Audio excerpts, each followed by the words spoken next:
Che, Rodolfo, ¿a vos te contaban un cuento para irte a dormir?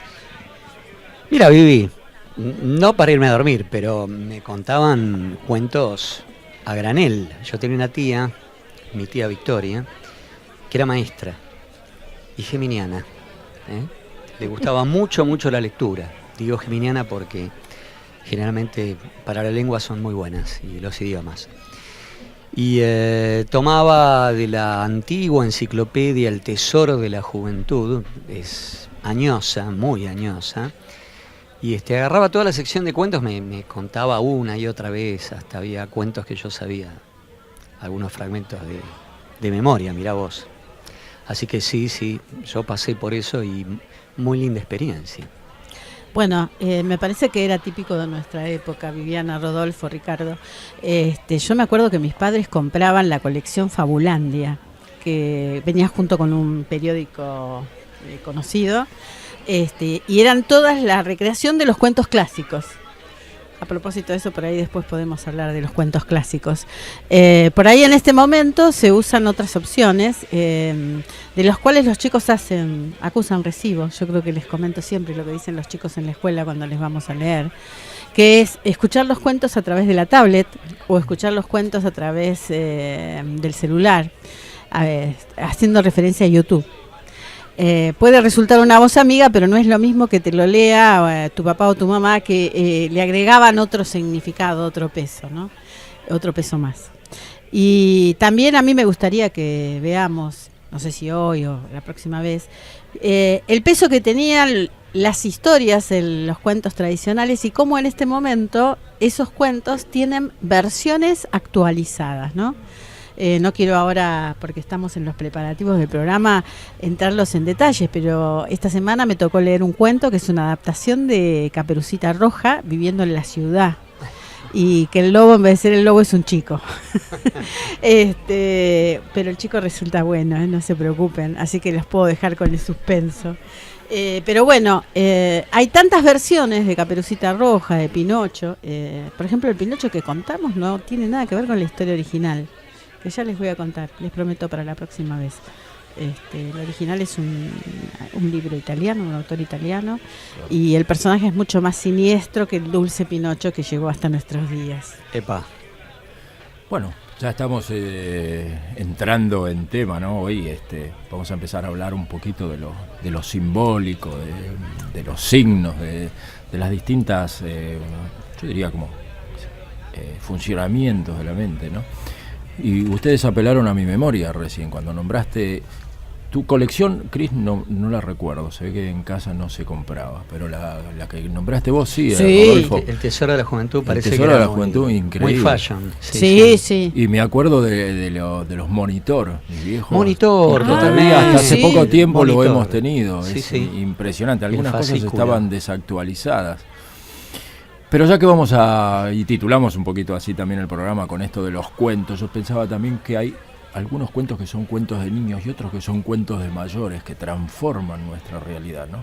Totalmente. Vivimos en una sociedad, lo hemos tratado en algún otro programa esto, ¿no? De la posverdad y todo esto, donde se crea un cuento, una realidad y la gente la repite y creemos que lo que estamos viviendo es cierto y que es real y que es así. Bueno, ese es el poder de lo simbólico. Una vez que Exacto. instalan eso, no hace falta nombrarlo, uno remite ante un panorama determinado, se remite a ese mito, a ese elemento simbólico que está instalado y digamos lo preocupante de esto es que bueno, actúa en planos que no son solamente la conciencia. Claro.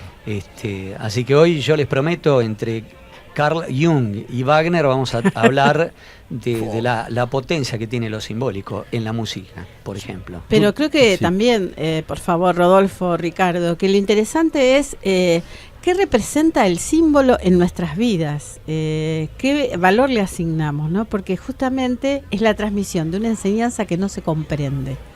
¿no? Creo que nos quedaríamos con ese pensamiento para desarrollar en el no programa, que es lo misterioso, es aquello de lo cual no sabemos cómo explicarlo y entonces aparece un símbolo. También están los símbolos, digamos, consensuados por todo, el de silencio con el dedo sobre los labios, el de la cruz cerca de un hospital.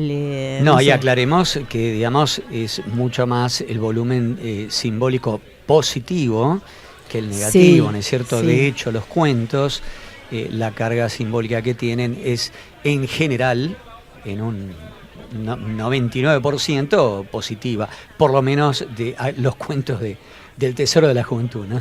Sí, para agregarles también están los símbolos urbanos.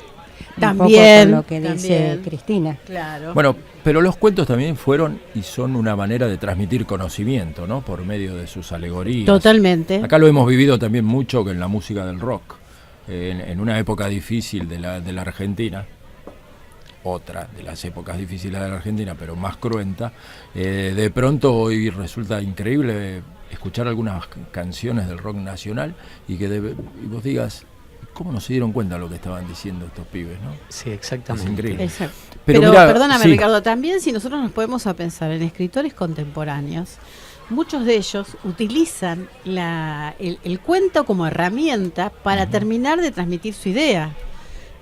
No sé, se me ocurre en este momento Bucay, que lo hemos citado, pero también Coelho. Coelho en su séptima montaña, el libro de la séptima montaña, es la cantidad de símbolos a los que apela es impresionante. Los cuentos orientales, los cuentos zen, los cuentos hindúes, las parábolas de Jesús, en realidad también son relatos que encierran una enseñanza que en algún momento tiene que ser develada. Voy a leer un pequeño texto ¿Cómo no? del material que envió Cristina durante la semana y dice, que me pareció muy interesante: los cuentos de hadas, a diferencia de cualquier otra forma de literatura, llevan al niño a descubrir su identidad y vocación, sugiriéndole también qué experiencias necesita para desarrollar su carácter. Estas historias insinúan que existe una vida buena y gratificadora al alcance de cada uno, a pesar de las adversidades. Pero solo si uno se aparta de las peligrosas luchas, sin las cuales no consigue nunca la verdadera identidad. Estos cuentos prometen al niño que, si se atreve a entregarse a esa terrible y abrumadora búsqueda, fuerzas benévolas acudirán en su ayuda y vencerá. Las historias advierten también que aquellos que son demasiado temerosos y apocados para arriesgarse a encontrarse a sí mismos deben permanecer en una monótona existencia, si es que no les está reservado un destino peor. Y fíjense la fuerza que tiene lo simbólico. Exacto. Y lo que abarca, ¿no? Lo existencial. Pero este no tema sé. es medular. No gastemos todo ahora. No. Muchacho, descansa un poco. Hola, Miriam. Buenas tardes. No había estado en la introducción del programa porque estaba llegando Miriam. Ahora nos presentamos y seguimos, Miriam. Ian, dale.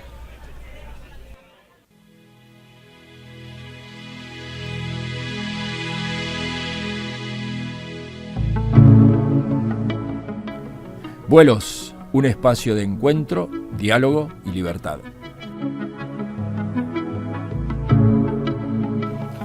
Bueno, y esto no es cuento, ¿no? Ojo que también están los cuentos verdes, pero de eso no vamos a hablar, ¿no? Eso los dejamos para otro programa. Cuando hagamos en la trasnoche, porque ahora estamos en horario para todo público. Yo creo que ustedes le deben al público un programa sobre los cuentos de Fontana Rosa, si cabe. ¿No? Y hablando de fútbol un poquito, ¿no? Esos Exacto. cuentos maravillosos. Así que de no digan cuánto tiempo va a durar este tema, porque por ahí quien les dice pueden y preparar. No sé, tenemos hasta fin de año capaz con esto. Así que bueno, hoy en el equipo quien habla, Ricardo. Hoy me presento yo primero, que siempre me olvido de presentarme. Para no olvidarme, me presento primero. Bueno, a su lado está Cristina, que soy yo. Exacto. Buenas tardes a todos en esta tarde luminosa de Buenos Aires. Bellísima tarde. Bellísima tarde. Viviana. Viviana, sí, hola a todos y una bella tarde. Miriam, que recién la nombrábamos y recién llega. Buenas bien? tardes, espero que estén muy bien, una alegría de compartir y bueno, cuántos cuentos, ¿no? Es verdad. Hay Cuántos mucho para cuentos hablar. hemos escuchado, cuántos podemos ¿Y cuántos transmitir. vamos a escuchar? el maestro Rodolfo Nayas, que ya todos habrán reconocido su maravillosa voz. Todavía no pronunciaste nada raro, así que tu sello de calidad por ahora se mantiene incógnito hoy. No es para tanto, por supuesto que no es para tanto. Buenas tardes a todos. Realmente muy contento de volver a estar junto a ustedes y acá junto al equipo. Bueno, y prometimos volver en el viaje, Ustedes nos decían en el programa anterior, vuelvan, Escuché yo, Cristi, iba escuchando en el auto, sí. Por lo menos yo te podía escuchar. Me gustó mucho el material que enviaste, donde me gustaría, los que lo tengan un poco más claro, porque yo me mezclé un poquito, prometo para el próximo programa voy a traer algo muy fuerte, pero muy fuerte. Bueno. Pero no importa, pero no lo voy a decir ahora. Lo voy a preparar con tiempo. Estoy buscando información, algo que me llama mucho la atención y que tiene que ver con esto. Yo encontré todo este material de lo que yo digo que voy a hablar un poquito más extensamente en el próximo programa. Lo encontré en libros que no tienen nada que ver ni con actividades espirituales, pero que sí tienen mucho que ver, por lo menos a nivel de difusión, que es a donde yo puedo llegar, con la ciencia, sin caer directo en la ciencia, más en el efecto. Bueno, lo dejamos ahí, lo dejamos en suspenso, pero me gustó mucho, si podemos aclarar, porque creo que el tema entraría en sus carriles, la diferencia que hay entre el símbolo, la diferencia que hay entre el signo, cómo, a ver, vos, Cris, quizás tenés claro el tema, que vos lo mandaste, así que hacete cargo. Esto es entrar al campo de batalla que te cuidamos, ¿no? Más o menos. Te tiré la pelota para tu lado, vos que hablabas de Fontana Rosa. Exacto, sí. Bueno, cuando hablamos de signos y símbolos nos referimos a representaciones gráficas que se utilizan para transmitir una idea. Los signos y los símbolos son muy eficaces para transmitir dichas ideas. En realidad el signo es universal, es un gráfico claro, que, por ejemplo, el que mencionábamos en el momento de la apertura, que es el de la enfermera pidiendo silencio en los hospitales, colocando su dedo índice sobre los labios, o las señales de tránsito cuando están marcadas las curvas, la zona sinuosa, ¿sí? En cambio, los símbolos tienen un carácter cultural, pero no necesariamente es universal. Y son tomados, la idea que representan, por distintas culturas y con distintos significados. ¿Sí? ¿Eso le basta o quiere algo más? No. Yo les agrego algo. Ahí está. Ayuda. Aristóteles decía que no se piensa sin imágenes.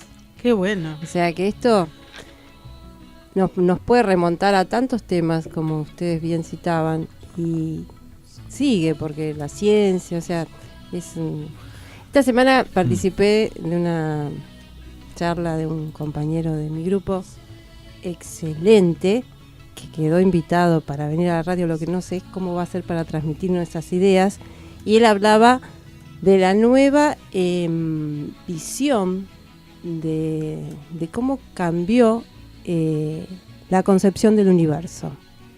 Magistral la charla. Ahora, ¿cómo va a ser para...? Quedó invitado y dijo que sí. ¿Sí? Bueno, buenísimo. Así que uno miraba su exposición con las galaxias, estrellas, planetas, o sea, y decía, esto es ¿vieron cuando uno habla de la palabra infinito y uno lo ve así en imágenes? Y el infinito parece que existe, ¿no? Y no es que vamos a decir tanto, pero cuando uno empieza a hurguetear entre signos y símbolos también, porque dicen que las culturas originarias también se comunicaban con símbolos, y sí, muchos. Sin embargo, leí una parte que decía que o sea, cuando no tenían un alfabeto, necesitaban comunicarse de otra manera. Un alfabeto también es un sistema de... Bueno, los egipcios tienen la escritura jeroglífica, claro, ¿no? Sí. Exactamente. Que representan su lenguaje y lo que ellos querían transmitir o compartir. Claro. ¿No? Y la otra idea que yo quería comentarles era, o sea, en esas culturas se necesitaba, pero en nuestra cultura, que tenemos un alfabeto que también es un sistema de signos, ¿no? también se necesita. Y leía por ahí que es, como es estoy hablando de los signos, ¿sí? Como son formas de comunicación más ágiles, más rápidas, no necesitan la estructura, respetar toda la estructura verbal, entonces con una carita, yo pensaba en los emoticones. Con una carita uno se comunica y expresa rápidamente, se comunica de otra manera. Fíjense que cuando ponemos un mensaje en Facebook, ahora nos dice, ¿quiere agregarle emociones? Claro. ¿No? Y da los elementos o algún otro signo que le imprima a lo que está diciendo o al mensaje otra característica. Y hablando de signos, me quedé pensando también lo que dijiste, que decía Aristóteles, y yo no es que lo quiera corregir, pero voy a tomar el humilde atrevimiento de hacerle un agregado. Se piensa con imágenes, pero también se piensa con palabras. Es muy difícil el proceso del pensamiento sin hablarse a sí mismo, ¿no? Las palabras son una representación también.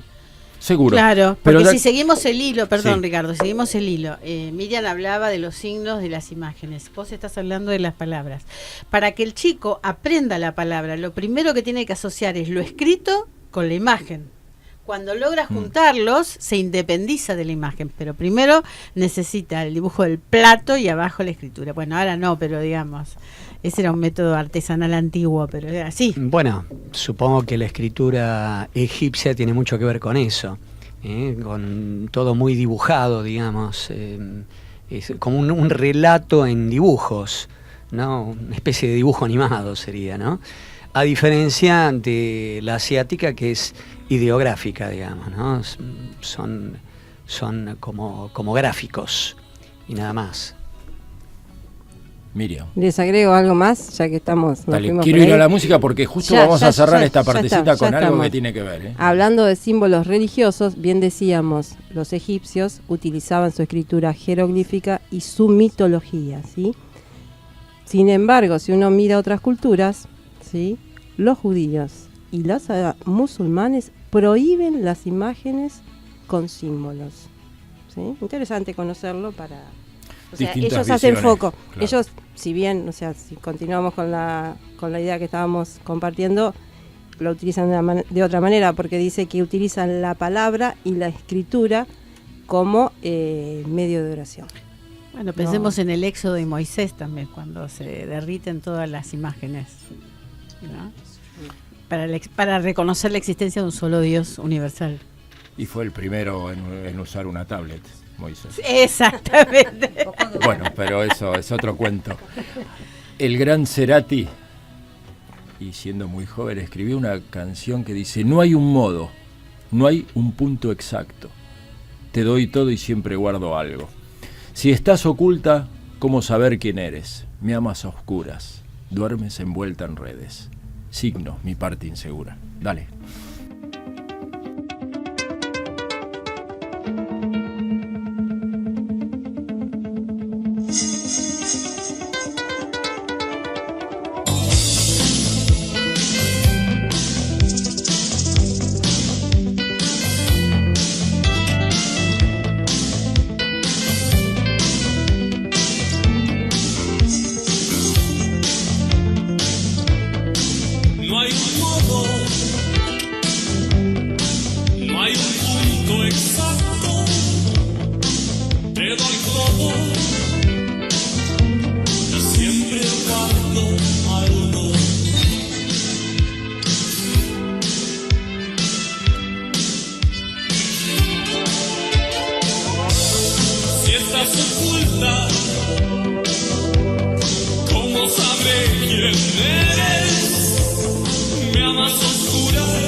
Llámame pronto, acertijos bajo el agua.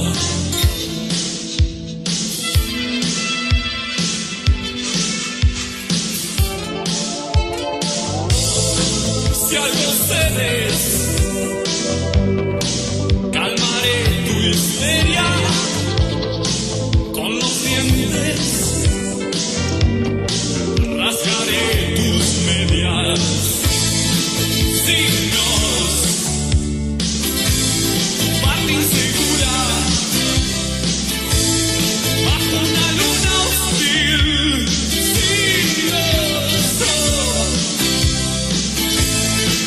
Signos,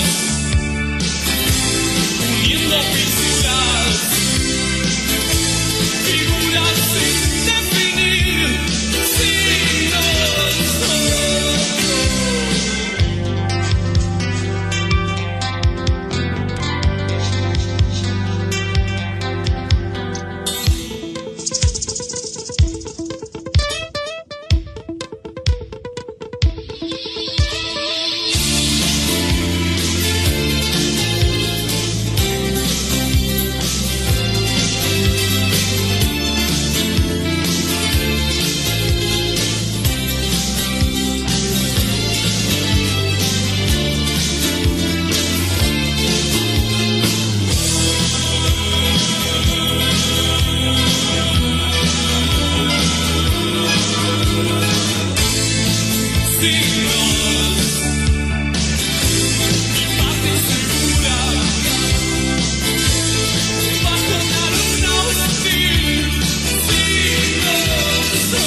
CAF, un camino de desenvolvimiento espiritual.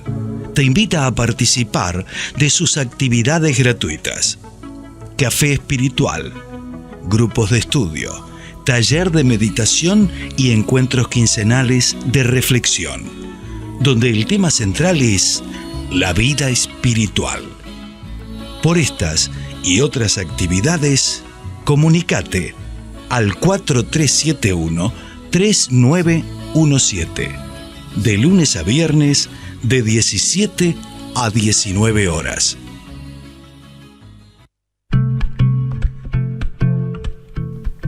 Bueno, ¿qué tal la canción de Cerati? Muy buena, muy buena. Gustavo.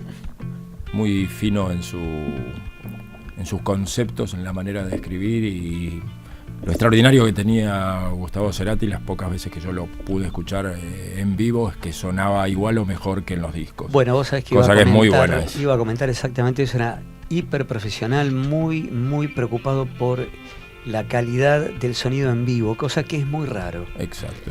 A veces los grandes músicos argentinos no se preocupan por sonar igual que como suenan en los discos, ¿no? Es una lástima.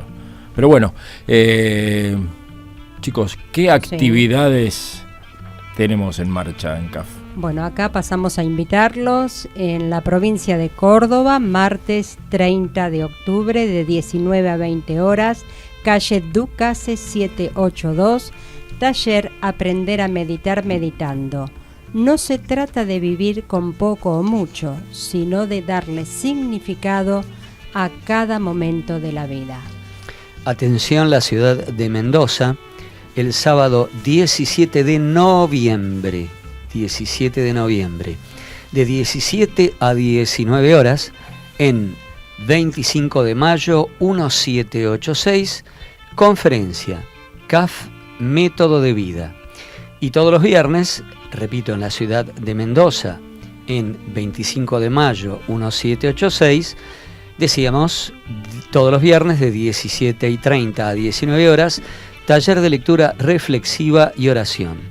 Para cualquier contacto, el telediscado es 261, el teléfono es 685-2077. Repito, si llaman fuera de la ciudad, 261 el telediscado, el teléfono en la ciudad de Mendoza es 685-2077. Bien, en Rosario, viernes 2 de noviembre, 19:30 horas, Santa Fe 2070, ciclo de encuentros de exposición y diálogo. ¿Qué cuándo digo? El lenguaje como posibilidad espiritual. Y todos los jueves, 19 horas, en el mismo lugar, Santa Fe 2070, información personalizada acerca de CAF. Recuerden que es Ciudad de Rosario. Santa Rosa de Calamuchita, para quienes residen ahí, todos los viernes de 18 a 19 horas, en el predio Los Nogales, Camino Provincial y calle 26, encuentros de meditación y diálogo. Y todos los domingos donde se encuentren, puede ser hasta fuera del país también, de 9:30 a 10:30, sintonicen vía internet FM Flash 107.7.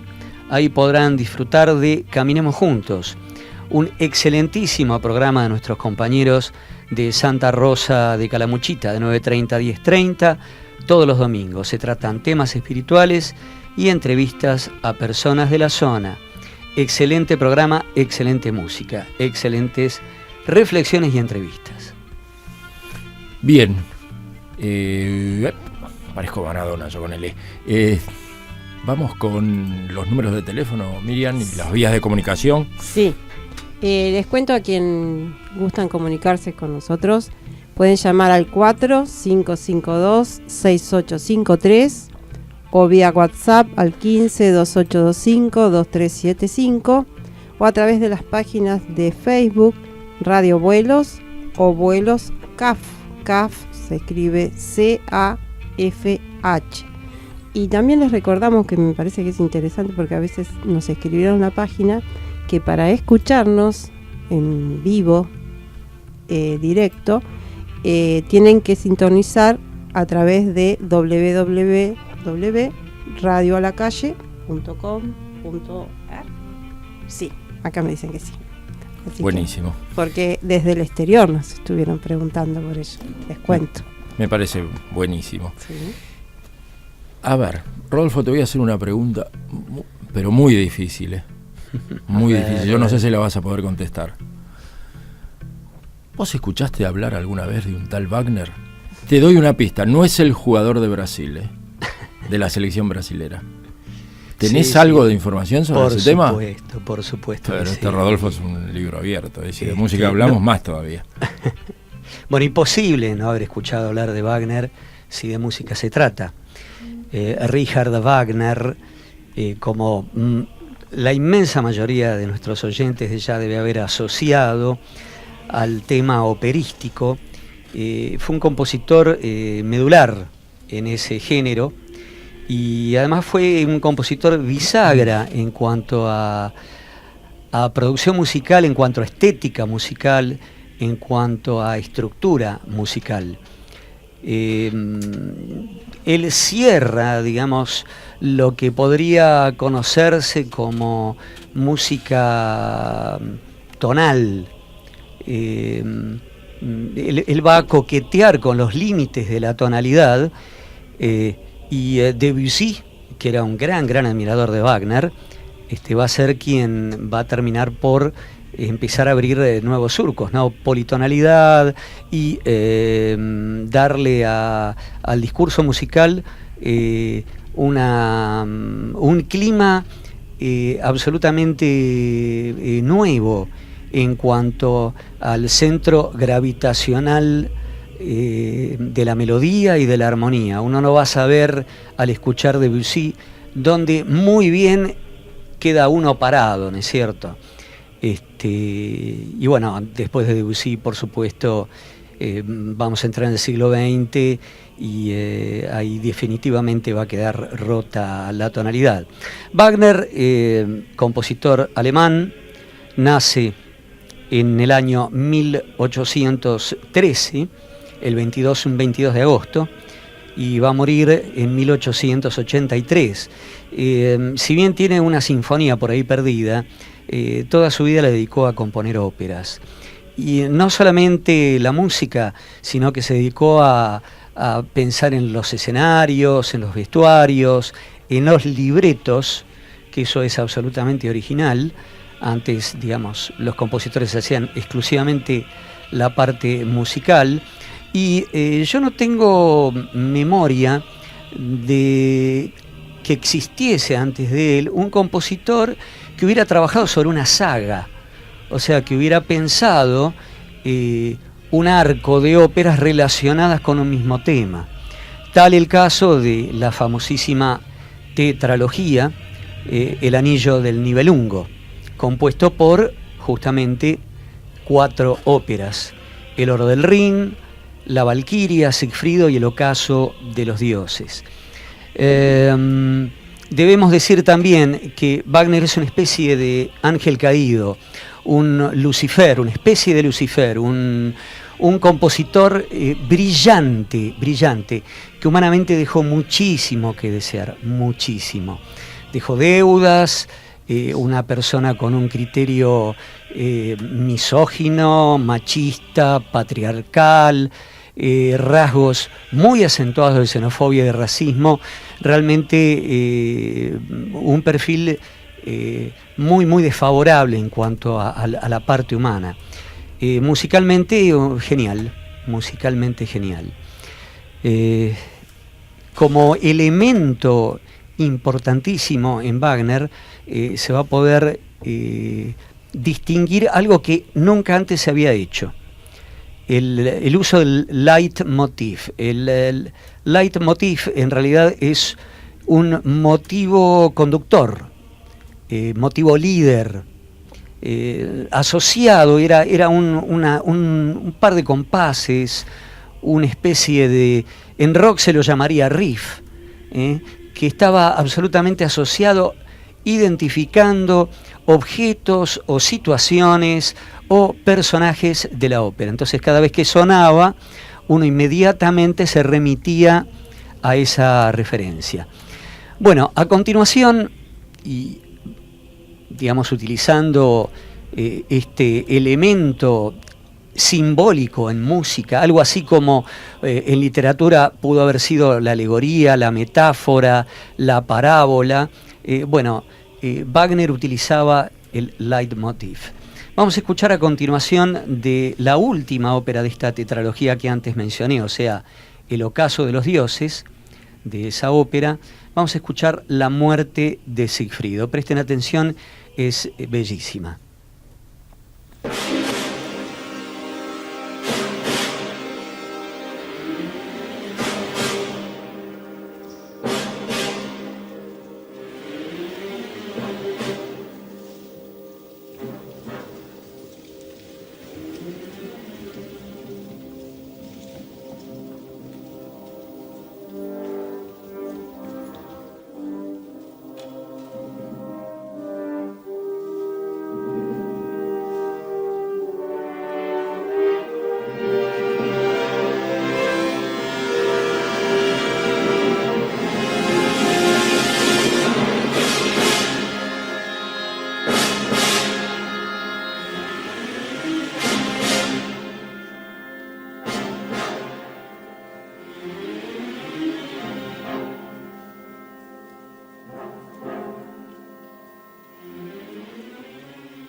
continuación quisiera compartir un escrito que para mí es muy querido.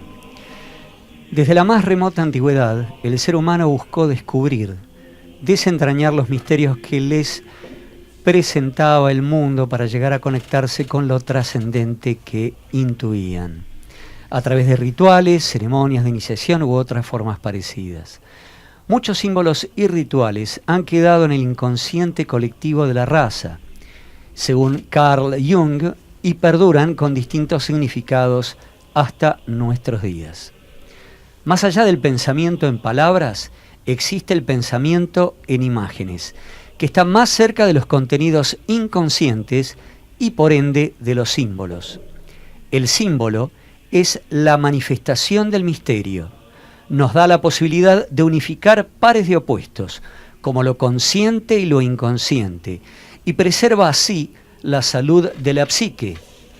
Los símbolos quieren decir otra cosa de lo que dicen explícitamente. Tienen un sentido múltiple y complejo que no es inmediatamente percibido. Requieren un desciframiento o interpretación, ya que se da y se oculta a la vez. Los símbolos mueven en el terreno de la conciencia, pero remueven el inconsciente y brotan de él. Son sugestivos y reticentes. Como los sueños, son entidades dinámicas activas, poseen virtud terapéutica, son portadores de energía psíquica. El hemisferio cerebral derecho dirige el lenguaje simbólico de las imágenes, las metáforas, los sueños.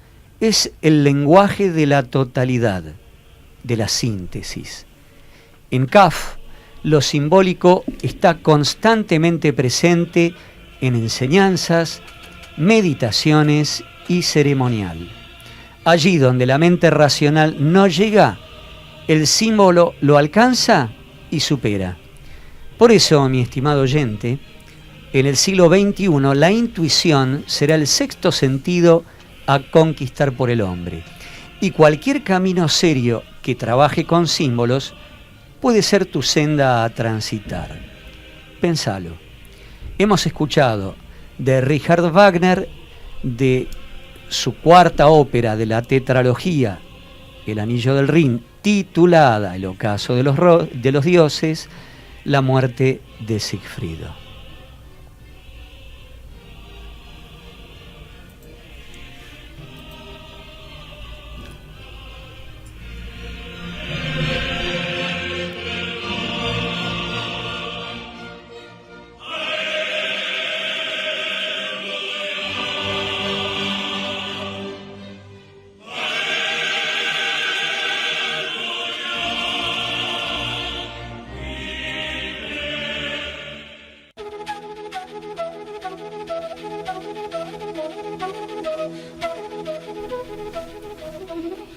Bueno, yo lo que estuve pensando, ¿no? Esta semana que estábamos preparando el tema, en ver en mí cómo trabajan esos símbolos que por un lado son algunos conscientes y otros que están en el subconsciente. Y yo estaba atenta a ver en el día cotidiano si me aparecía alguna actitud que venía de este símbolo. ¿Por qué les cuento esto? Porque la reflexión que hice en esta semana y la comparto con ustedes es que los símbolos modelan nuestro pensamiento. Entonces, lo que uno aprende en el camino del conocimiento humano es saber que no, a ver, ¿cómo les puedo decir? No es que no pueda abarcar un pensamiento universal o amplio, pero en el transcurso para llegar a ese punto, tratar de ser consciente que nuestra manera de pensar y de sentir están modelados por los símbolos. Y símbolos de los ancestros, símbolos cotidianos, signos también. Entonces, ¿por qué yo hago esta reflexión? Porque mucho tiene que ver con las elecciones cotidianas, con lo que yo elijo cómo vivir. A ver, les voy a traer un ejemplo. Yo paso por una iglesia y si está vacía, entro. inmediatamente entro en un estado de recogimiento interior. Ahora, ¿por qué no lo puedo lograr? Tal vez en el colectivo mientras voy a trabajar. Bueno, yo detecté esto que me está pasando. Entonces, lo importante, como hablamos mucho en CAF, que el principio fundamental es alcanzar la libertad, saber que estamos movidos por estos símbolos, que no están ni bien ni mal, pero detectarlo y saber o tener o aspirar a tener un criterio propio, pero que caminan conmigo. Y hasta qué punto también me pueden esclavizar. Excelente, Viviana. Bien. Excelente. La libertad pasa justamente por saber y poder elegir. Sí. Yo les quería contar también que todos estamos portando imágenes que tienen su significado, su simbología. Nuestras cadenas, nuestros anillos, distinto tipo de ornamentos que solemos utilizar más que nada las mujeres a veces, ¿sí? Pero que en un momento en la historia significaban, tenían como una comunicación secreta, como que esos símbolos que llevábamos, que se portaban, referían a que se pertenecía a algún grupo, que a lo mejor ese grupo era perseguido. Entonces, como no se podía comunicar abiertamente que, bueno, yo pertenezco a una religión o a un determinado grupo o simpatizo, también están los que simpatizan de una manera que no son las más cariñosas, ¿no? Pero bueno, sin embargo, están dentro de los grupos que son portadores de una comunicación especial, ¿no? Como que dicen, yo simpatizo con algo, con una ideología. Pero me pareció interesante algo que leí, que me gustó mucho, que hablaba de los símbolos de unión o reunión, que fueron, por ejemplo, los peces de bronce o cristal encontrados en las catacumbas de Roma, que se entregaban a los bautizados para que los llevaran colgados de sus cuellos. Y algo que era costumbre, que me pareció muy lindo, porque también creo que eso ha llegado hasta nuestra época, dice, era costumbre que los viajeros que habían recibido hospitalidad en una casa rompieran un símbolo del que dejaban la mitad, de modo que si volvían a visitarse, incluso a sus descendientes, pudieran recordarse la hospitalidad que habían recibido. Y esto se veía en las monedas partidas que con frecuencia solían encontrarse.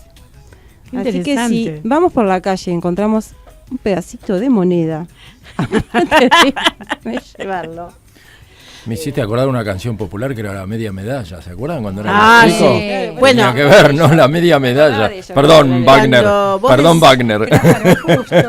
Cuando vos mencionabas esto, Miriam, yo me acordaba de la cultura, creo que es de las mujeres japonesas, de los abanicos, los mensajes que se transmitían a través de los abanicos, porque ellas no podían hablar, y era todo un lenguaje aparte, ¿no? Y bueno, y pensaba en la costumbre que hay, no sé en qué río, ustedes que han visitado Francia, de los candados y las llaves que se colocan para sellar el amor, sobre el ¿no? Sena. Para sellar los amores. Entonces, me parece que eso también son como símbolos, como deseos de que algo se concluya, se exprese. Ahora, ¿cómo tiene que ver a veces el mensaje con la época y con lo cultural? Porque cuando estaba haciendo el comentario Miriam, yo recordé haber leído hace algún tiempo atrás que el aro, cuando vos dijiste lo de las mujeres, ¿no? Que visten y se engalanan de determinada forma, el aro inicialmente no es un símbolo, una representación de la femineidad, sino que era de la masculinidad.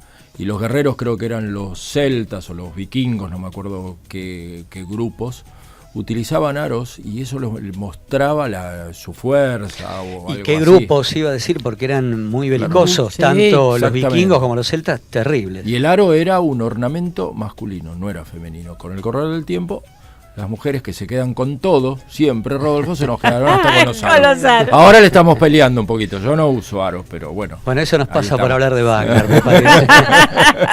¿Será porque las mujeres se volvieron más guerreras? No.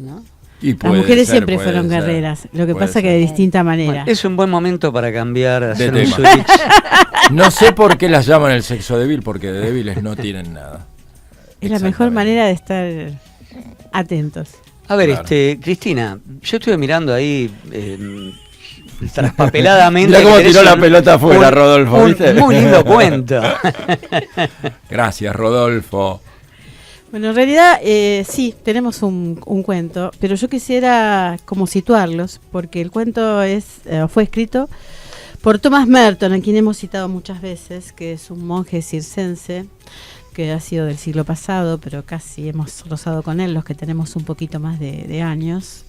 Él utilizó el cuento como un elemento para transmitir las enseñanzas también. O sea, con un Y- contenido altísimamente Sí, simbólico. sí. Y además él tuvo la oportunidad y la grandiosidad de unir el espíritu católico con el espíritu oriental. Ese es otro libro, otra historia, pero bueno, me parece que de eso tenemos que rescatar. Y el cuento de hoy se relaciona con el fuego. Así que estemos atentos a ver si nosotros conocemos esta historia. Que por otro lado tiene un carácter simbólico altísimo, muy pronunciado. Exacto. Un hombre inventó el fuego. Apenas lo inventó, fue hacia el norte, donde había tribus temblando de fríos en la montaña, y comenzó a enseñarles el arte. Les mostró el valor de calentarse en invierno, de cocinar la comida, de utilizar el fuego en la construcción. Y ellos aprendieron con entusiasmo. Apenas aprendieron, el inventor del arte fue a otro lugar sin darles tiempo de agradecer, porque era un gran hombre. A los grandes hombres no les importa cómo son recordados o que les agradezcamos. Él desapareció y se fue a otra tribu. Y allí comenzó a enseñar de nuevo a hacer fuego. Esa tribu también se entusiasmó y él fue siendo cada vez más famoso. Entonces, los sacerdotes, temiendo que su propia popularidad disminuyese, resolvieron librarse de él y lo envenenaron. Pero, para apartar las sospechas del pueblo, los sacerdotes hicieron lo siguiente. Tomaron un retrato del hombre, lo pusieron en el altar superior del templo y dijeron al pueblo que venerasen al gran inventor del fuego. Desarrollaron también un ritual y toda una liturgia para la veneración de las herramientas y del inventor del arte de hacer el fuego. La veneración y la adoración se fueron perpetuando por décadas y décadas, siglos y siglos, pero no había fuego. ¿Dónde está la oración? En el fuego. ¿Dónde está el fuego? En la oración. Allí está. Creo que este cuento habla de las limitaciones humanas, de los temores y de cómo los temores no nos hacen ver la trascendencia del crecimiento conjunto. Y es bueno que lo tomemos, que tomemos la posta y que pensemos que todo aquello que somos capaces de descubrir en nosotros puede ser descubierto en todos los que caminan a nuestro lado. Que seamos generosos y que siempre se lo demos, se lo entreguemos. Y no esperemos que ellos le den el mismo uso, porque justamente hoy estamos hablando de que los cuentos tienen muchos símbolos. Símbolos que para mí pueden representar algo en particular y para el otro totalmente distinto, pero que en definitiva le abre puertas y le permite hacer puentes. Muchas gracias, Cristina. ¿Podés repetir el título del cuento, por favor? Un segundito que se me cerró el Sí, libro. cómo no. El verdadero fuego es de Thomas Merton y está dentro del libro que se llama Despertar en Primavera, historias para refrescar el alma. Muchas gracias. Bellísimo. Bueno, ¿qué les parece? Se nos está yendo el programa. A mí se me pasó, pero Volando. volando. ¿Es todo un símbolo? Es todo un símbolo, quizás. Ian, ¿sabes qué? Nos vamos a ir de a poquito con el tercer tema. Cuando yo te indique lo mandamos bajito, y arrancamos con eso. Miriam, ¿querías agregar algo? Sí, les quería pedir disculpas si es que alguien se ha comunicado a través de las páginas de Facebook, porque he tenido una conexión intermitente, entonces quizás no logro contactar directamente, ¿sí? Así que Seguramente. nuestros saludos a todos quienes siempre nos acompañan, ¿sí? Así es nomás. Bueno, equipo, ¿vos no vas a estar el sábado que viene, Rodolfo? ¿Nos vas a enviar algo de material? Espero. Bueno, bienvenido sea. Le vamos a dejar el micrófono bien calentito a los chicos de Las Tardes Son Nuestras, porque vamos a ir con un tema de Rata Blanca, que lo preparé especialmente, y se llama El Reino Olvidado. Hermosísimo. Uno de los grandes temas de Rata Blanca, y dice: la oscuridad sabes que está desolando la tierra y el mar. Tiempo sin paz, odio y dolor. Necesito poder despertar tu corazón. Te llevará hacia el reino olvidado que está solo dentro de ti. Al fin de cuentas, ¿cuántos que estamos tratando por distintas maneras y distintos estilos de hacer lo mismo, ¿no? Esto es lo que me lleva a ver que, por más de que plantee acá como plantean los chicos de Rata Blanca, el reino de la oscuridad que planea sobre nosotros, le estamos dando una pelea amorosa y pacífica, pero le vamos a dar pelea hasta el final. Así va a ser. Gracias, Ian, por tu colaboración, como siempre. No me quiero olvidar de nadie, la vamos a saludar a Sandra, a Ana, a Florencia 2, a Tamara, a Eduardo, a Jeremías, toda gente que nos colabora con nosotros y nos va dando apoyo luego de del programa. Sandra especialmente, que sube también los programas a YouTube. Bueno, la Fundación CAF, como siempre, que todavía no se dio cuenta de lo que está haciendo con nosotros, apoyándonos, pero bueno, sigamos, antes de que se aviven, sigamos. Y recordemos que estamos entrando en la recta final del ciclo 2018. Exacto, recién hablábamos de los próximos programas y lo poco que falta, ¿no, Cris? Para terminar. ¿Cuánto queda? No se los tienen que perder. Programas.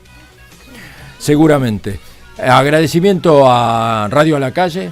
Bueno, Ian, ya te nombré, agradeciendo como siempre. Y bueno, será hasta el sábado que viene. Chau, gracias.